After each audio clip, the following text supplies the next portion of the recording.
menyeramkan gitu.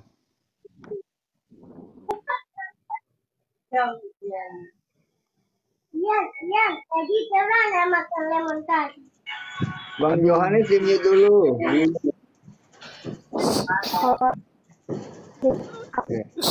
Sinyalnya buruk, Jadi, Loli. fungsinya dibaptis itu supaya Roh Kudus itu masuk gitu. Mbak Supaya Loli. kita memperoleh Roh Kudusnya. Tuh. Iya loh. Iya, supaya memperoleh apa? Iya, sinyalnya memperoleh Roh Kudus.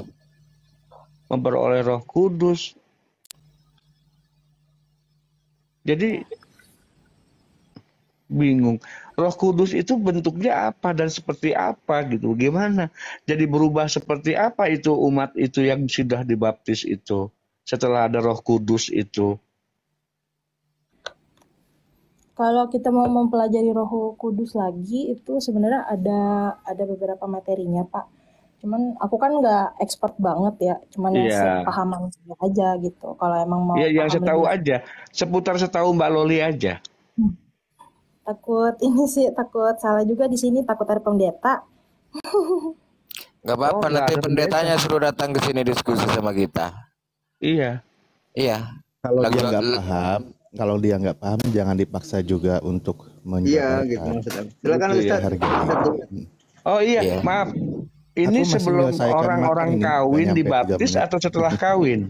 Bentar Bang Yong, gitu. sabar Bang Yong, pelan-pelan. Silakan Ustaz Alif dulu deh, coba. Nggak, aku lagi sarapan nunggu selesai ini. Nanggung 2 menit. Gitu. Selesain dulu. Ya, kalau dibaptis itu sih sepahaman saya itu tanda orang Kristen itu bertobat gitu. Oh. Tanda kalau dia menyerahkan hidupnya dia tuh sepenuhnya ke Roh Allah itu sendiri. Jadi Allah itu bisa menyerupai apa aja kan gitu. Kalau dari pemahaman orang Kristen, dia gitu bisa jadi ya. api. Waktu dia ngomong sama Musa kan dia berbentuk api tuh. Tahu-tahu kan ada rumput yang kebakar, tapi itu Allah gitu kan, ngomong sama Musa. Jadi Allah itu bukannya 3 kita sebenarnya, tetap Allah itu 1 yang kita percayai, yang ada di surga.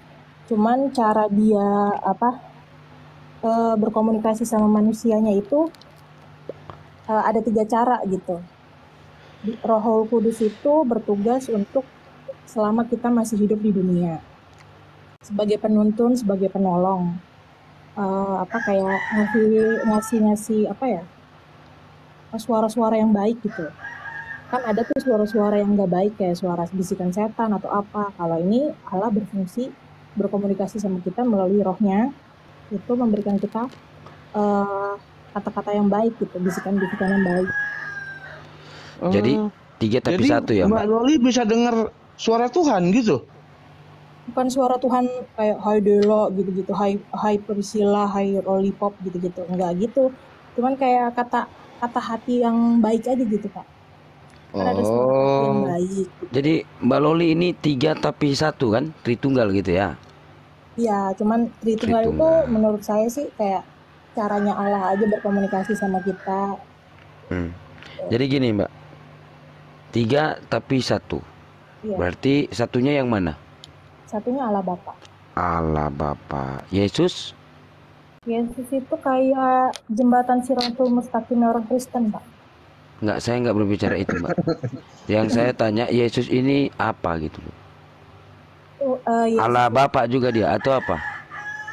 Jadi Allah Bapa itu yang saya tahu ya, yang saya masih pelajarin. Kenapa sih Bapa itu harus menciptakan Yesus? Dan Yesus kenapa harus matinya disalib?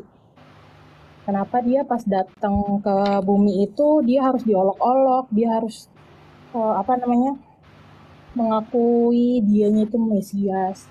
Dia harus lahir sebagai Mesias, harus berkorban demi manusia gitu. Berkorban demi manusia. Di mana Yesus mengatakan bahwasannya dia dilahirkan untuk berkorban bagi manusia? Ada nggak datanya itu? Kalau datanya kalau Yesus itu dilahirkan sebagai Mesias, sebenarnya itu bukannya kayak dia bilang Mesias ya, cuman ada beberapa ayat, saya lupa, saya nggak detail banget mempelajarinya. Saya cuman ingat-ingat aja sih Pak.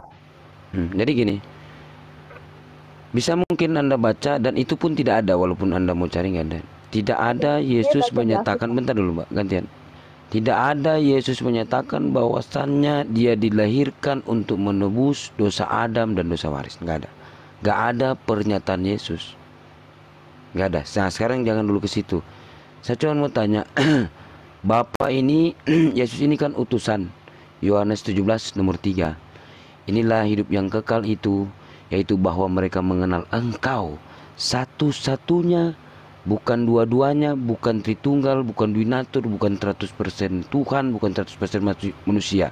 Yohanes 17 nomor 3, satu-satunya Allah yang benar, dan Yesus utusan dari Allah yang benar.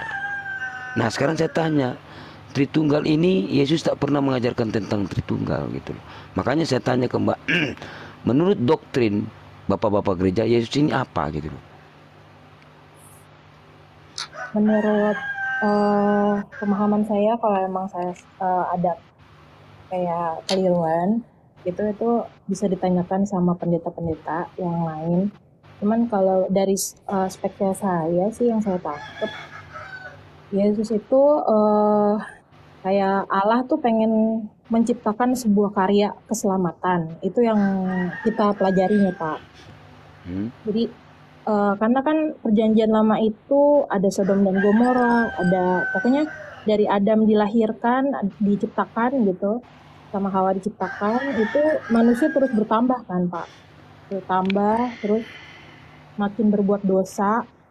Jadi Allah mau kayak membuat suatu karya keselamatan cukup satu kali seumur hidup dan tidak ada karya keselamatan lagi gitu. Jadi dia membentuk sebuah manusia untuk dikorbankan.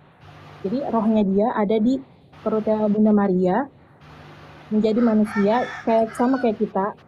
Dia bisa ngerasain sakit, dia 100% manusia waktu itu.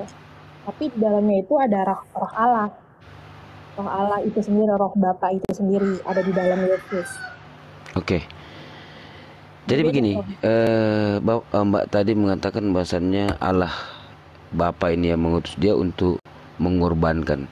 Nggak ada data di dalam Bible bahwasannya satu-satunya Allah yang benar ini untuk mengorbankan Yesus terkutuk di kayu salib. Nggak ada datanya. Kalau mungkin ada, mungkin Mbak bisa tunjukkan kepada saya. Tapi perkataan Yesus, nah masuk di dalam Yohanes 4:24, Tuhan itu roh. Di dalam diri Yesus sebagai manusia itu ada roh Tuhan. Sama seperti Mbak ada roh Tuhan. Kejadian 6 nomor 3. Jadi di dalam manusia itu semua ada roh Tuhan. Yesus ada roh Tuhan, Mbak juga ada roh Tuhan. Itu menurut data yang tertulis di dalam Kejadian 6 nomor 3. Bagaimana Yohanes mengatakan bahwasannya Tuhan itu roh, sementara di Zakaria 12 nomor 1 roh itu ciptaan Tuhan.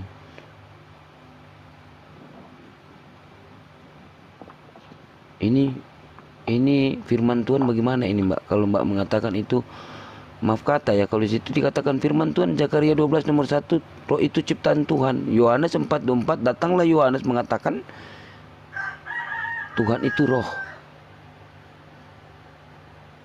Padahal apa kata Yesus? Apa kata Yesus?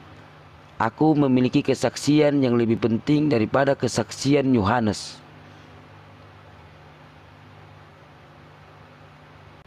Apa kata Yesus dalam Matius 5:17-20? Janganlah kamu menyangka bahwa aku datang untuk meniadakan hukum Torah atau kitab para nabi. Nah ini kitab para nabi, roh itu ciptaan Tuhan. Datanglah penulis-penulis Yohanes, Matius, Lukas yang tidak satu gitu loh. Tidak apa ya? Tidak, misalnya Yohanes mengatakan A, Matius mengatakan B, Markus mengatakan D, Lukas mengatakan E gitu loh. Makanya sampai sekarang nggak kelar-kelar konsep ketuhanan di dalam kekristenan. Itu loh.